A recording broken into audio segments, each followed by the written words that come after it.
आपको क्या लगता है कि इस बात को क्यों स्वीकारा जाएगा? इस बात को इसलिए स्वीकारने की ज़रूरत है क्योंकि डेमोक्रेसी का मतलब मेजॉरिटी रूल नहीं होता। ये मैं नई बात बोल रहा हूँ। आज डेमोक्रेसी जो मेजॉरिटी रूल है वो इसका जो है वो मीनिंग गलत है। मेजॉरिटी रूल जो है इसका मतलब 51% मिल जाए तो आपका रूल आ जाएगा। डेमोक्रेसी की 3 कंसेप्ट्स है, एक रिप्रेजेंटेटिव डेमोक्रेसी, एक पार्टिसिपेटरी डेमोक्रेसी, तीसरी डिलिबरेटिव डेमोक्रेसी। ये तीनों कंसेप्ट जो बेसिकली है इसको अगर मिला ले तो 1 वोट 1 जो वैल्यू है ये आपके 100% वोटों का रिप्रेजेंटेशन होना चाहिए, डेमोक्रेसी कहती है। और जबकि एफपीटीपी में जो है वो 45% 50% से ज़्यादा जो लोग हैं वो एक्सक्लूड हो जाते हैं। जैसे मान लीजिए अगर नागपुर है, लोकसभा है, उसमें 5 लाख वोट मिल जाए एपीआई के कैंडिडेट को और बीजेपी के कैंडिडेट को 5 लाख 1 वोट मिल जाए तो एपीआई के कैंडिडेट घर में बैठेगा और बीजेपी का कैंडिडेट पार्लियामेंट में जाएगा। अब उसको 51% वोट नहीं है, फिर भी वो जो है वो जीत कर गया और ये वोटर्स नॉन रिप्रेजेंटेटिव हो जाए। तो भारत में ये जो एफपीटीपी का जो मॉडल है, जो ब्रिटिश मॉडल लिया उस समय का, ये नॉन रिप्रेजेंटेटिव मॉडल है। इसको जर्मनी नहीं लेती है, इसको फ्रांस नहीं लेती, स्वीडन नहीं लेती, डेनमार्क नहीं लेती, साउथ अफ्रीका नहीं लेती। हमने क्यों रखा हुआ है इसको? और इंग्लैंड ने भी खुद रिफॉर्म किया इसको काफ़ी हद तक। स्कॉटलैंड में नहीं है ये सिस्टम, हम क्यों फॉलो कर रहे हैं? क्या हमको जमैका बारबाडोस बनना है, बहामास बनना है, सैन ग्रेनेडीज बनना है, एंड विंसेंट बनना है? तो हमको जो है अगर डेमोक्रेसी सही में हमको अगर एनरिच करना है तो इलेक्टोरल सिस्टम चेंज करना होगा। तो इसका फ़ायदा जो है वो आप कह रहे हैं कि इसके कारण सबका 100% रिप्रेजेंटेशन, ये फॉर्मूले से 90% से ज़्यादा वोटर रिप्रेजेंटेटिव हो जाएंगे।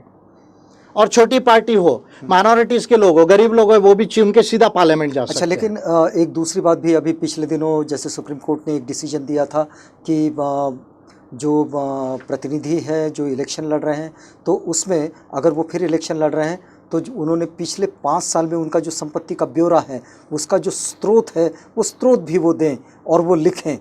आपको क्या लगता है कि ये करने से भी चुनाव सुधार होते हैं? नहीं, ज़रूरी कोई बुरी बात नहीं है उसमें। ये जो है पूरे दुनिया में डेमोक्रेसीज में जो है वो जो है अपना जो वेल्थ का जो डेटा, इनकम का जो डेटा है जी, वो जो है वो डिक्लेयर किया जाता है, वो उसमें दिक्कत नहीं है।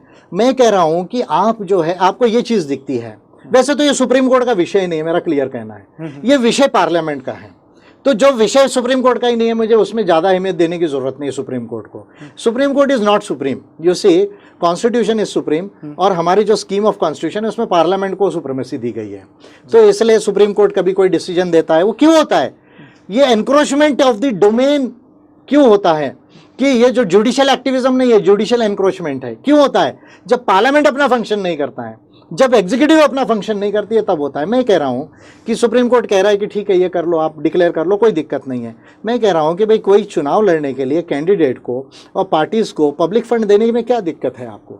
आप ये कंपनीज को इतना लाखों करोड़ रुपया छोड़ सकते हैं टैक्सेस में, तो आप चुनाव के लिए जो है वो पैसा एक गरीब कैंडिडेट को और पार्टीज को क्यों नहीं दे सकते? सबको दो, ये क्यों नहीं कर सकते?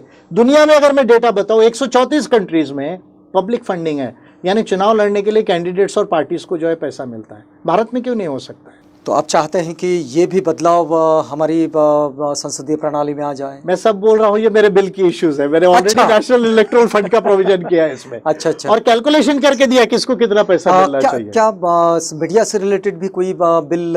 बहुत बड़ी बात है मीडिया रेगुलेशन जो है। अभी देखिए, आप मीडिया जो है जी, हमको प्रैक्टिकल अनुभव है और आप भी मीडिया फील्ड से है तो आपको भी अनुभव है। इलेक्शन के पीरियड में डायरेक्टली कहते हैं कि हम आपको क्यों दिखाएं सर, आपके पार्टी को क्यों दिखाएं, हमको क्या फायदा है, आपके पार्टी से हमको कितना एडवर्टाइज मिलेगा।